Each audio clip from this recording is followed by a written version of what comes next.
Assalamualaikum warahmatullahi taala wabarakatuh. Perkenalkan, nama saya Mailinda, NIM H1A11943, Prodi Ilmu Pemerintahan Fakultas Hukum Universitas Jambi. Baiklah, di sini saya akan menjelaskan materi saya yang berjudul Strategi Peningkatan Pendapatan Pajak Daerah menurut Jenis Pajak Potensial di Kabupaten Tanjung Jabung Timur. Baiklah, pembahasan yang pertama yaitu bab 1 pendahuluan dimulai dari latar belakang. Kita ketahui bahwa desentralisasi merupakan pelimpahan kewenangan dan kewajiban kepada daerah guna mengatur dan mengurus sendiri urusan pemerintah dan kepentingan masyarakat. Pemberian otonomi dan desentralisasi membuka jalan kepada pemerintah daerah untuk melakukan pengelolaan daerah. Tujuan peletakan kewenangan dalam penyelenggaraan otonomi daerah adalah untuk meningkatkan kesejahteraan masyarakat, pemerataan keadilan, dan demokrasi. Salah satu komponen agar dapat terlaksananya desentralisasi dalam otonomi daerah adalah desentralisasi fiskal atau pembiayaan otonomi daerah. Kaho menjelaskan ada 4 faktor yang dapat mempengaruhi jalannya otonomi daerah. Yang pertama yaitu faktor manusia sebagai pelaksana, yang kedua faktor keuangan daerah, yang ketiga faktor peralatan, dan yang keempat adalah faktor organisasi dan manajemen. Jika kita lihat dari keempat faktor tersebut yang dikemukakan Kaho, maka semua elemen tersebut memiliki peran yang penting dan turut andil terhadap pelaksanaan otonomi daerah, di mana Kabupaten Tanjung Jabung Timur adalah salah satu daerah yang telah menyelenggarakan otonomi daerah dan mengimplementasikannya. Peletakan otonomi daerah pada kabupaten atau kota diatur dalam Undang-Undang Nomor 32 Tahun 2004 tentang Pemerintahan Daerah. Daerah diberikan hak untuk mendapatkan sumber keuangan antara lain berupa kepastian tersedianya pendanaan dari pemerintahan sesuai dengan urusan pemerintahan yang diserahkan. Kemudian, kewenangan memungut dan mendayagunakan pajak dan retribusi daerah dan hak untuk mendapatkan bagi hasil dari sumber-sumber daya nasional yang berada di daerah dan dana perimbangan lainnya. Kemudian, hak untuk mengelola kekayaan daerah dan mendapatkan sumber-sumber pendapatan lain yang sah serta sumber-sumber pembiayaan. Pendapatan daerah merupakan sumber penerimaan yang harus dikelola dengan baik untuk menunjang pembangunan di setiap daerah dan merupakan salah satu elemen penting dalam pembangunan APBD. Oleh karena itu, perlu adanya suatu upaya atau strategi untuk meningkatkan sektor-sektor dalam pendapatan daerah. Salah satu sektor tersebut yaitu sektor pajak. Jika dilihat pada kondisi masyarakat secara umum, bahwa pajak merupakan hal yang memberatkan bagi mereka karena dianggap sebagai beban yang harus dibayar kepada negara. Kabupaten Tanjung Jabung Timur memiliki jumlah penduduk sebanyak 229.813 jiwa pada tahun 2020. Penerimaan pajak dari tahun ke tahun mengalami peningkatan, di mana kontribusi pajak daerah memiliki kontribusi yang cukup besar tahun 2020 pada sektor pajak yang diperoleh pada pajak penerangan jalan. Hal ini menunjukkan sektor pajak di Kabupaten Tanjung Jabung Timur memiliki potensi yang cukup besar untuk meningkatkan pendapatan asli daerah. Kemudian, dalam upaya meningkatkan pendapatan asli daerah harus dilakukan dengan strategi. Strategi adalah pola tindakan terpilih untuk mencapai tujuan tertentu. Menurut Sofyan As-Sauri dalam bukunya, strategi dirumuskan sebagai suatu tujuan yang ingin dicapai, upaya untuk mengkomunikasikan apa saja yang akan dikerjakan, oleh siapa mengerjakan, dan bagaimana mengerjakannya, serta kepada siapa saja hal-hal tersebut pula dikomunikasikan, dan juga perlu dipahami mengapa hasil kinerja tersebut perlu dinilai. Dapat disimpulkan dari penjelasan di atas bahwa strategi adalah upaya suatu organisasi untuk memformulasikan tindakan dalam memecahkan masalah yang dihadapi dalam suatu organisasi yang tentunya untuk mencapai tujuan organisasi tersebut dengan memperhatikan kondisi internal maupun eksternalnya. Adapun rumusan masalah dari pembahasan ini yaitu yang pertama, apa saja pajak potensial di Kabupaten Tanjung Jabung Timur? Yang kedua yaitu bagaimana strategi meningkatkan pajak potensial di Kabupaten Tanjung Jabung Timur. Baiklah, untuk pembahasan yang kedua yaitu bab 2 landasan teori. Yang pertama yaitu pendapatan asli daerah. Pendapatan asli daerah adalah pendapatan yang diperoleh daerah yang dipungut berdasarkan peraturan daerah sesuai dengan peraturan perundang-undangan, yaitu Undang-Undang Nomor 33 Tahun 2004 tentang perimbangan keuangan antara pemerintah pusat dan pemerintah daerah. Pendapatan asli daerah merupakan semua penerimaan yang diperoleh daerah dari sumber-sumber dalam wilayahnya sendiri yang dipungut berdasarkan peraturan daerah sesuai dengan peraturan perundang-undangan yang berlaku. Pendapatan asli daerah bertujuan memberikan kewenangan kepada pemerintahan daerah untuk mendanai pelaksanaan otonomi daerah sesuai potensi daerah sebagai perwujudan desentralisasi. Pendapatan asli daerah merupakan sumber penerimaan yang memberikan kontribusi besar dalam pembangunan di Kabupaten Tanjung Jabung Timur. Adapun sumber-sumber pendapatan asli daerah sebagaimana yang terangkum dari Undang-Undang Nomor 33 Tahun 2004 tentang perimbangan keuangan antara pemerintah pusat dan pemerintah daerah adalah sebagai berikut. Yang pertama yaitu pajak daerah, yang kedua retribusi daerah, yang ketiga hasil pengelolaan daerah yang dipisahkan, dan yang keempat adalah pendapatan asli daerah yang sah. Dedi dalam Halim 2004 mengemukakan bahwa untuk upaya peningkatan pendapatan asli daerah akan optimal jika dilakukan dengan cara intensifikasi dan ekstensifikasi. Adapun upaya intensifikasi yang akan mencakup aspek kelembagaan, ketatalaksanaan, dan aspek personalia adalah sebagai berikut. Yang pertama yaitu memperbaiki aspek kelembagaan organisasi pengelola pendapatan asli daerah. Perangkatnya harus disesuaikan dengan kebutuhan yang terus berkembang.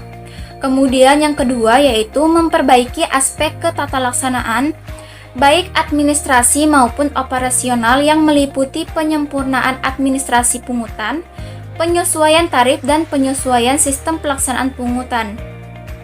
Yang ketiga yaitu meningkatkan pengawasan dan pengendalian, dan yang terakhir yaitu meningkatkan sumber daya manusia pengelola pendapatan asli daerah. Baiklah, untuk teori yang kedua yaitu pajak. Secara umum, pajak diartikan sebagai kontribusi wajib pajak kepada negara yang sifatnya memaksa berdasarkan undang-undang yang digunakan untuk keperluan negara bagi sebesar-besarnya kemakmuran rakyat. Pengertian pajak menurut Undang-Undang Nomor 16 Tahun 2009 tentang perubahan keempat atas Undang-Undang Nomor 6 Tahun 1983 mengenai ketentuan umum dan tata cara perpajakan. Pada pasal 1 ayat 1 berbunyi, pajak adalah kontribusi wajib kepada negara yang terutang oleh orang pribadi atau badan yang bersifat memaksa berdasarkan undang-undang, dengan tidak mendapatkan imbalan secara langsung dan digunakan untuk keperluan negara bagi sebesar-besarnya kemakmuran rakyat. Adapun fungsi pajak yaitu yang pertama, fungsi budgeter atau finansial. Pajak mempunyai fungsi budgeter yaitu memasukkan uang sebanyak-banyaknya ke kas negara dengan tujuan untuk membiayai pengeluaran negara. Adapun fungsi kedua yaitu fungsi reguler atau fungsi mengatur. Pajak digunakan sebagai alat untuk mengatur masyarakat baik di bidang ekonomi, sosial maupun politik dengan tujuan tertentu.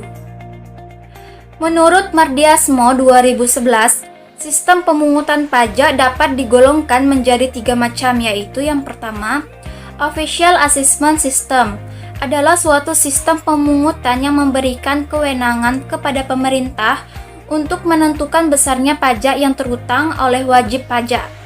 Ciri-cirinya yaitu wewenang untuk menentukan besarnya pajak terutang ada pada fiskus. Wajib pajak bersifat pasif dan utang pajak timbul setelah dikeluarkan surat ketetapan pajak oleh fiskus.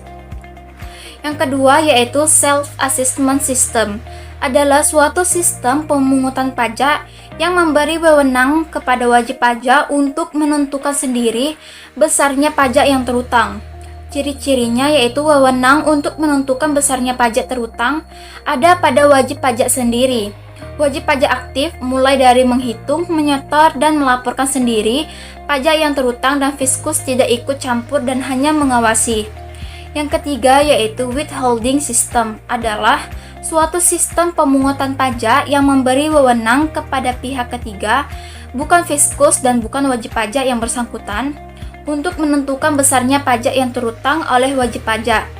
Ciri-cirinya yaitu wewenang menentukan besarnya pajak yang terutang pada pihak ketiga, pihak selain fiskus dan wajib pajak. Untuk teori yang ketiga yaitu pajak daerah. Menurut Mardiasno 2002, pajak daerah adalah iuran wajib yang dilakukan oleh orang pribadi atau badan kepada daerah tanpa imbalan langsung yang seimbang, yang dapat dipaksakan berdasarkan peraturan perundang-undangan yang berlaku dan digunakan untuk membiayai penyelenggaraan pemerintah daerah dan pembangunan daerah. Pajak daerah dibagi menjadi dua golongan di dalam Pasal 2 Undang-Undang Nomor 28 Tahun 2009 tentang pajak dan retribusi daerah dijelaskan sebagai berikut. Yang pertama yaitu jenis pajak provinsi terdiri dari pajak kendaraan bermotor, bea balik nama kendaraan bermotor, pajak bahan bakar bermotor, pajak air permukaan, dan pajak rokok. Yang kedua yaitu jenis pajak kabupaten atau kota, terdiri dari pajak hotel, pajak restoran, pajak hiburan, pajak reklame, pajak penerangan jalan, pajak mineral bukan logam dan batuan, pajak parkir, pajak air tanah, pajak sarang burung walet, pajak bumi dan bangunan pedesaan dan perkotaan, dan bea perolehan hak atas tanah dan bangunan. Pelaksanaan pemungutan pajak daerah tidak dapat diborongkan, artinya seluruh proses kegiatan pemungutan pajak tidak dapat diserahkan kepada pihak ketiga. Meskipun demikian, tetap dimungkinkan adanya kerjasama dengan pihak ketiga dalam proses pemungutan pajak, antara lain pencetakan formulir perpajakan, pengiriman surat-surat kepada wajib pajak, atau penghimpunan data subjek dan objek pajak. Kegiatan yang tidak dapat dikerjasamakan dengan pihak ketiga adalah kegiatan perhitungan besarnya pajak yang terutang, pengawasan penyetoran pajak, dan penagihan pajak. Wajib pajak yang memenuhi kewajiban pembayaran pajak dengan cara dibayar sendiri wajib menghitung, memperhitungkan, membayar, dan melapor sendiri pajak yang terutang menggunakan surat pemberitahuan pajak daerah.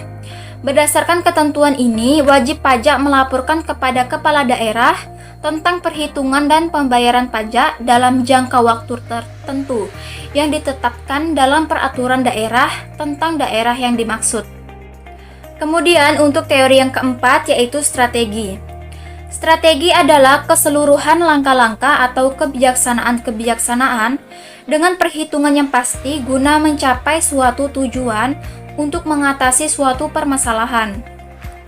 Strategi merupakan perhitungan mengenai rangkaian kebijaksanaan dan langkah-langkah dalam pelaksanaan. Di dalam strategi terdapat metode-metode dan teknik yang dapat digunakan untuk mewujudkan visi dan misi suatu organisasi. Strategi merupakan rangkaian kebijaksanaan dan pelaksanaan dalam rangka memecahkan persoalan tertentu.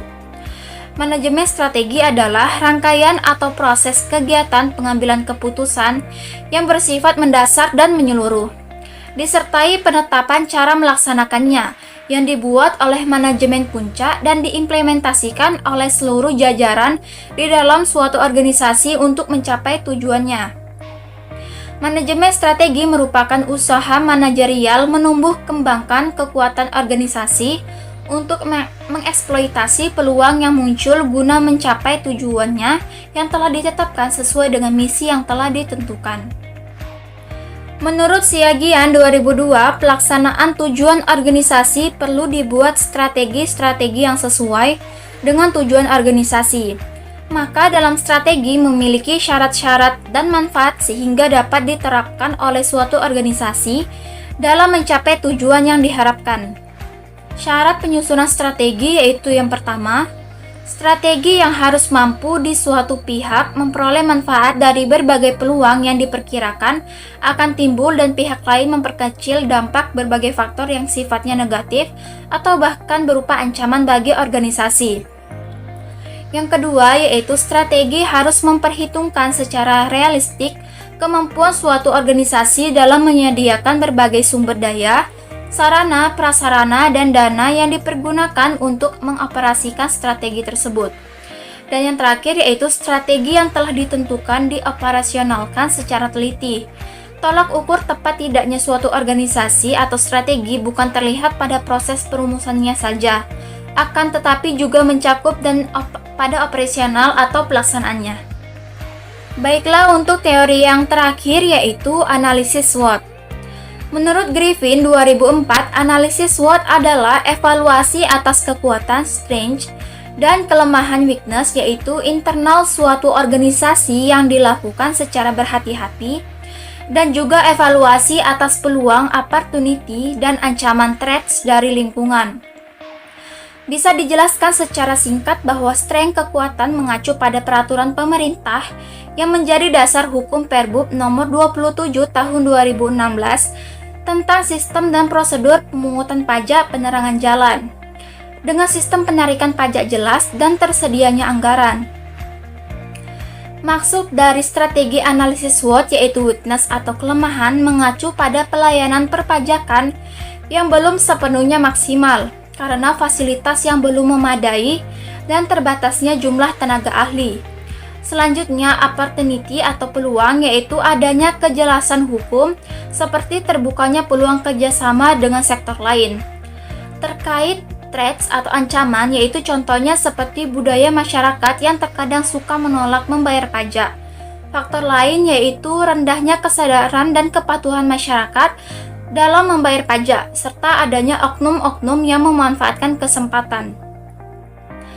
Strategi terbaik untuk mencapai misi suatu organisasi adalah dengan mengeksploitasi peluang dan kekuatan suatu organisasi dan pada saat yang sama, menetralisasikan ancamannya dan menghindari atau memperbaiki kelemahannya.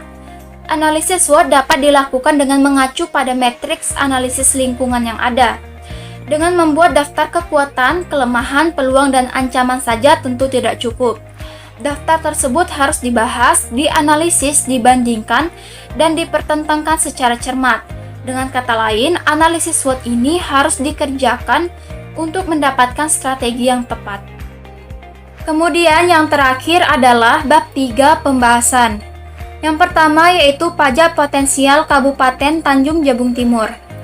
Bisa kita lihat pada tabel berikut ini, pada tahun 2019, pendapatan pajak daerah di Kabupaten Tanjung Jabung Timur yang terbesar diperoleh dari pajak penerangan jalan umum dengan realisasi sebesar 9.986.903.244.000. Sedangkan pendapatan yang terendah diperoleh dari pajak hiburan dengan realisasi sebesar 5.750.000.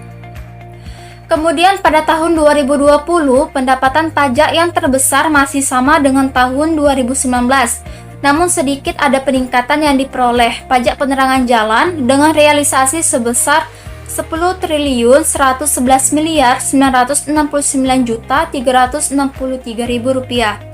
Sedangkan penerimaan pajak terendah diperoleh dari pajak hotel sebesar 5 juta.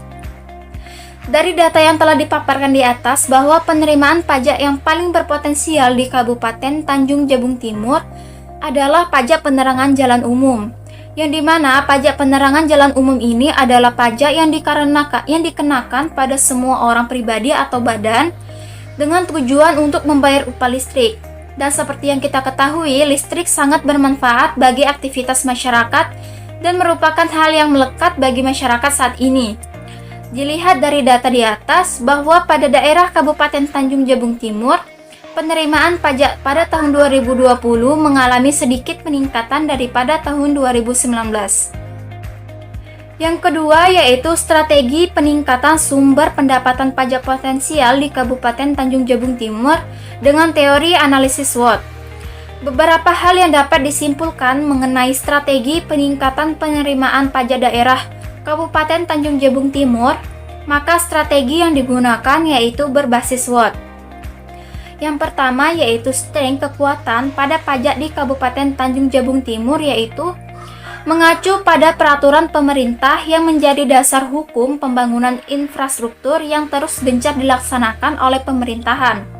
Kemudian sistem penarikan pajaknya yang jelas, tersedianya anggaran, sarana dan prasarana yang memadai, sistem kerja yang harus kondusif, serta meningkatkan pajak dengan menggunakan teknologi informasi yang memadai. Kemudian yang kedua yaitu kelemahan atau weakness pada pajak di Kabupaten Tanjung Jabung Timur, yaitu ketegasan pemerintah Kabupaten Tanjung Jabung Timur dalam melakukan pemungutan pajak penerangan jalan. Kemudian fasilitas yang belum memadai, terbatasnya jumlah tenaga ahli, kesadaran wajib pajak tentang manfaat pajak, pengetahuan wajib pajak tentang prosedur pajak, kurangnya penerapan sanksi yang harus dimaksimalkan. Yang ketiga yaitu peluang atau opportunity pada pajak di Kabupaten Tanjung Jabung Timur, yaitu yang pertama, semakin meluasnya penggunaan PLN di Tanjung Jabung Timur menyebabkan terbukanya peluang kerjasama dengan sektor lain, sehingga hal itu dapat menaikkan pendapatan pajak daerah. Kemudian adanya kejelasan hukum, peningkatan pajak daerah tahun ke tahun, terjalinnya kontribusi terhadap wajib pajak, dukungan dari berbagai pihak, dan perlu ketegasan sanksi sesuai dengan peraturan daerah. Selanjutnya yang keempat yaitu ancaman atau threat pada pajak di Kabupaten Tanjung Jabung Timur, yaitu yang pertama, budaya masyarakat yang menolak membayar pajak. Yang kedua, rendahnya kesadaran dan kepatuhan masyarakat dalam membayar pajak. Yang ketiga, adanya oknum-oknum yang memanfaatkan kesempatan. Keamanan pegawai pajak terganggu akibat wajib pajak yang memberontak, serta masyarakat cenderung lebih memilih pelayanan yang mudah dan cepat.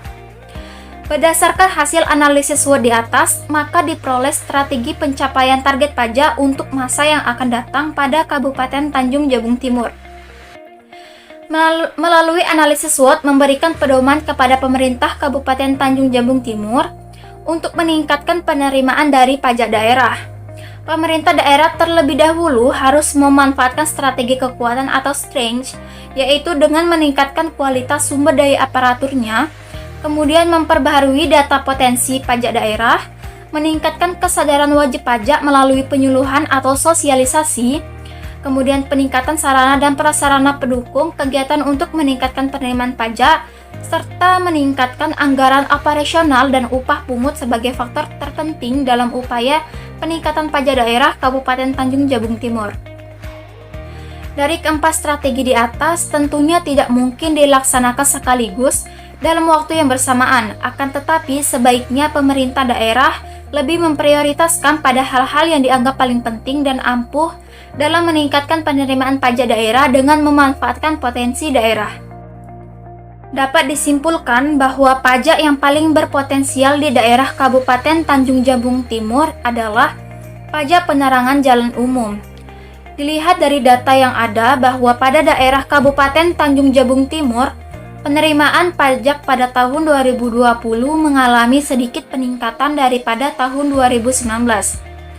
Dengan menggunakan analisis SWOT yaitu evaluasi atas kekuatan strength, kelemahan weakness yaitu internal suatu organisasi yang dilakukan secara berhati-hati, dan juga evaluasi atas peluang opportunity kemudian ancaman threats dari lingkungan itu sendiri.